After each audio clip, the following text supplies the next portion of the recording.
All right, good day, fight fans. The Source Dennis Guillermo is here with Indy's own Chris Lights Out Lytle. Chris, how are you doing? Doing good, man. Doing real good. Glad to be here. I know. How are you doing, by the way? I know you had a knee surgery. Can you update us on the status of that right now? Yeah, things are going real well. Better than expected, actually.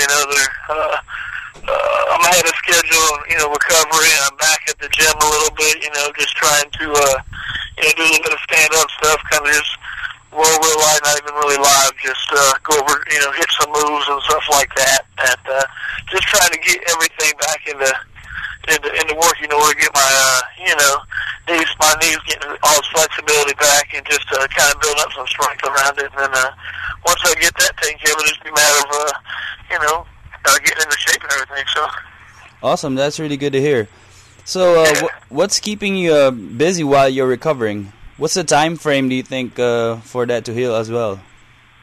I'm going back to the doctor here in a couple days, and my main thing is I'm always trying to I want to hurry up and keep going as fast as I can. But another thing, I'm 35. I want to make sure that I don't have another surgery here real soon because I rush it. So I'm gonna try to listen to the doctor a little bit as far as we have different surgeries like this. I just want to make sure that I'm not going to re-injure the thing by going too hard. So I'm gonna kind of let them tell me what the best time frame is. I'm hoping to be back by the end of the year. Mm-hmm. So what's keeping you busy with the downtime?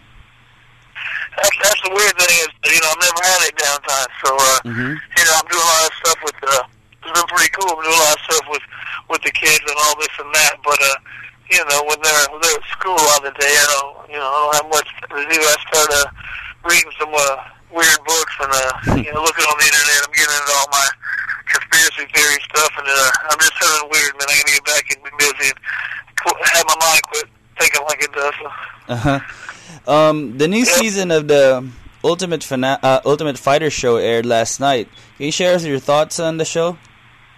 Oh man, I'm excited for it. I got a buddy I train with, Matt Mitrione. He used to play in the NFL. He's on the show, so liking to see that. And I know a couple guys on there, Wes Sims and whatnot. So it looks like it's going to be a pretty entertaining show. You're going to have a lot of interesting characters, and you're going to have a lot of other personalities where you used to be in the big kid on the block or whatever, and they're not going to be there in this house. And so you're going to have a lot of egos going after each other, and a lot of interesting fights. I mean, you haven't had. Well, how did it felt when you? Because you were the star of the season 4. Can you describe us the feeling when you went on that that list? I mean, it's a great feeling.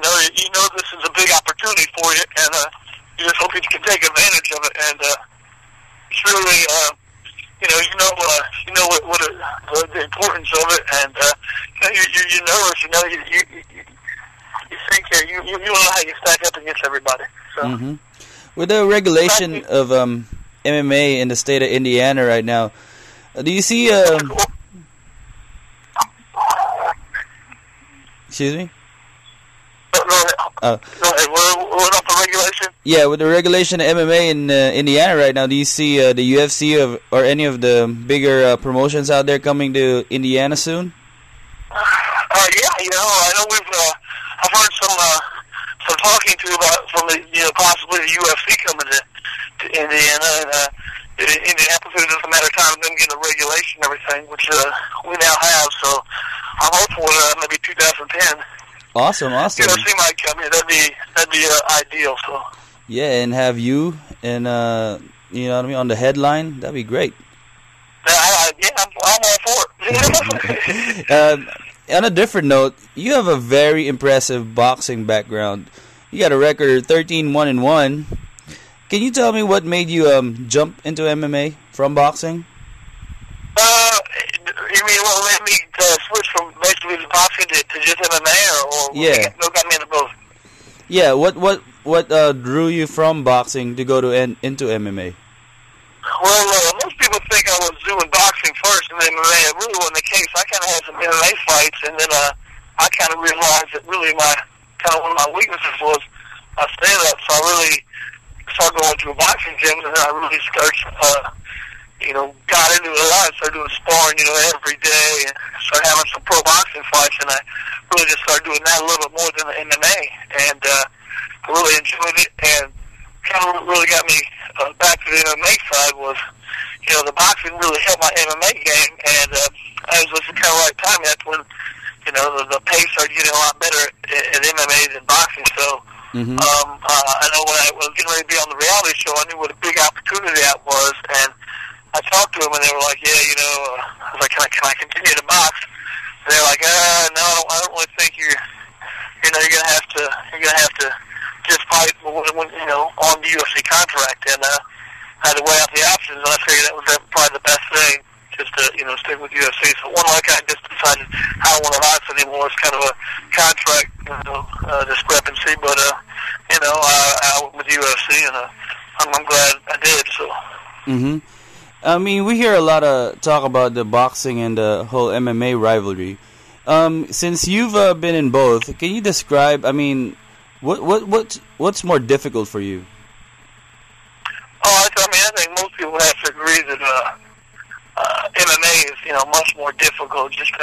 Boxing to me is going to be based on just purely just a little bit of your physical skill, ability, how your quickness and your and whatnot like that, and you're in the hours, you're in the gym and whatnot. But MMA, you just have to learn so many different things. When I have a boxing match coming up, I go to the gym, I'd warm up, I'd spar a little bit, maybe hit the mitts and jump rope, and you're done. You do that. That's just your first part. You got to do wrestling, man, and jiu-jitsu, and boxing, and kickboxing. You got to do everything. It takes so much longer, so much more taxing on your body. Basically, boxing is just like a limited fight. It'd be almost like in a boxing match if they said, "All right, you go out there now and you can just jab. Everybody can just jab. And whoever wins, whoever won that competition, he'd be like, no, he's the best fighter in the world.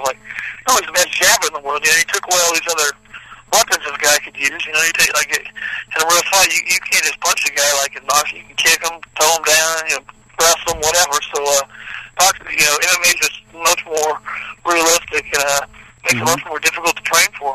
So. Yep, absolutely. Plus the unpredictable nature, Yeah, oh yeah.